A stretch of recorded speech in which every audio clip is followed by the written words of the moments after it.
Hello class, this is a video tutorial on sketching absolute value functions. Now this is just an alternative method in how we can sketch these, so here we go. Since the absolute value function y equals absolute value of x makes negative inputs into positives, we can more easily sketch any function of the form y equals absolute value of f of x. This is done by first graphing y equals f of x normally, then reflecting on the x-axis only where f of x is less than 0. Now I'll take you through two examples in this first video, and here we go. So as you can see, we're looking at only the function on the inside, 2x minus 5. So let's ignore that absolute value for now and sketch it as we normally would. Being a linear function, I hope by now we can see that the y-intercept is -5, so 0, -5. And our x-intercept, we're solving when 2x minus 5 equals 0. And solving this, we get x equals 2.5 or 5 on 2. Now that we have this, we can sketch what we need. Let's just grab this.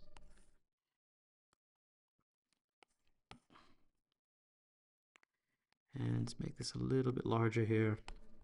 And we're just sketching 2x minus 5 as if it were just a regular straight line. Now, obviously, use pencil or just imagine this for now. So sketching in 2.5 and -5, obviously not to scale here. So this is the function 2x minus 5. Now, consider that this is saying that we're going to make anything that is negative in this expression positive.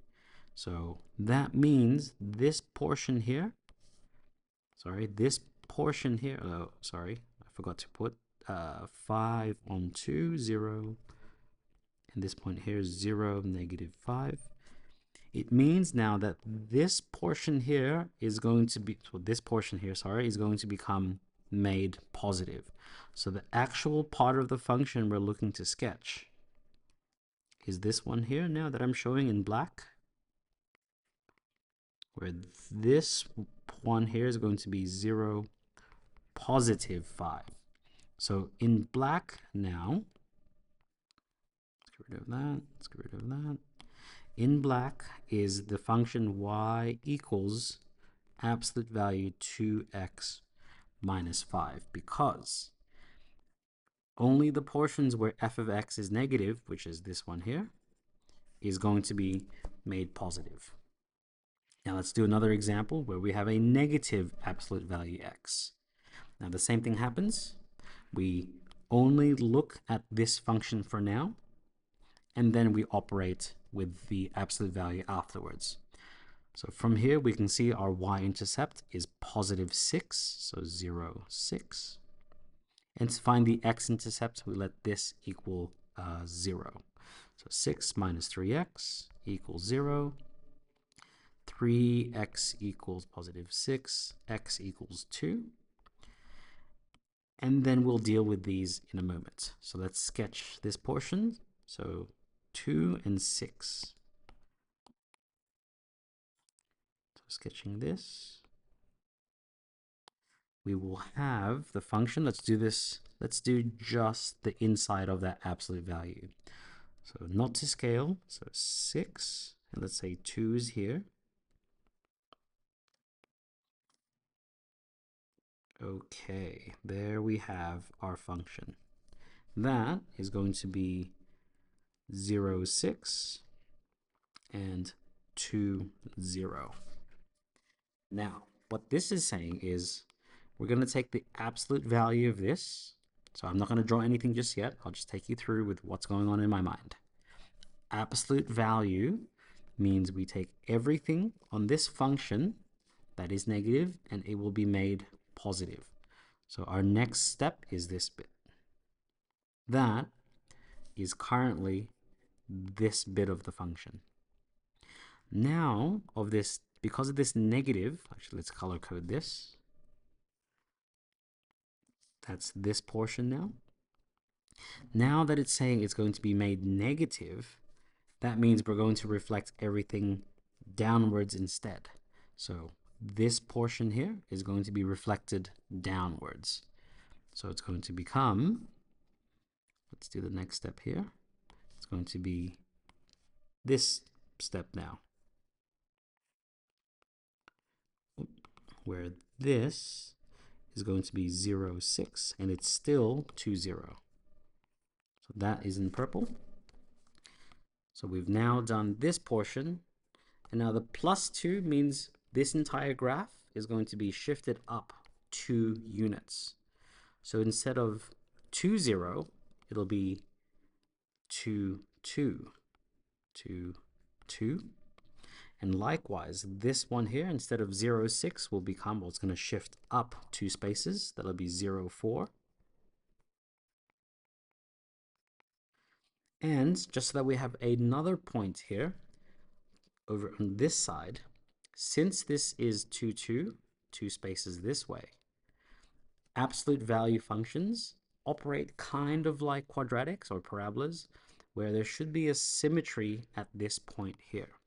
So if this point here is 2 to the left, and then, sorry, that should be -4, 2 to the right will give us also -4. So this will be here 4, -4. And that is the function we're looking at, that last purple one. So let's actually clean that up a little bit. Let's just delete everything.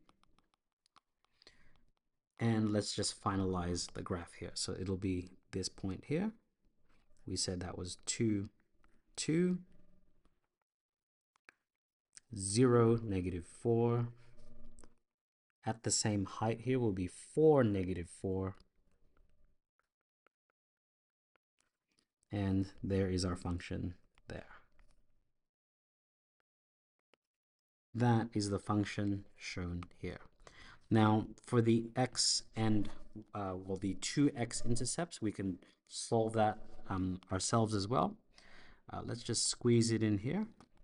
Now, remember, to solve this, we simply let that y value equal 0. So we're going to get negative absolute value 6 minus 3x plus 2 equals 0. I'm going to move the 2 across to give us negative 6 minus 3x minus 2, dividing by -1. And then from here we take plus minus 6 minus 3x. And I'm running out of space here. Let's squeeze this here.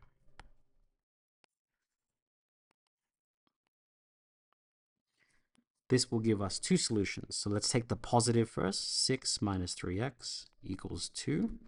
That will give us 4 equals 3x. X equals 4 on 3. That's one solution. And when we take, so I took the positive here. And now I'm going to take the negative. Let's do this one in black. -6 plus 3x equals 2. In case you're missing what I'm doing, I'm expanding out that negative and solving this. This is going to give me 3x equals 8. X equals 8 on 3.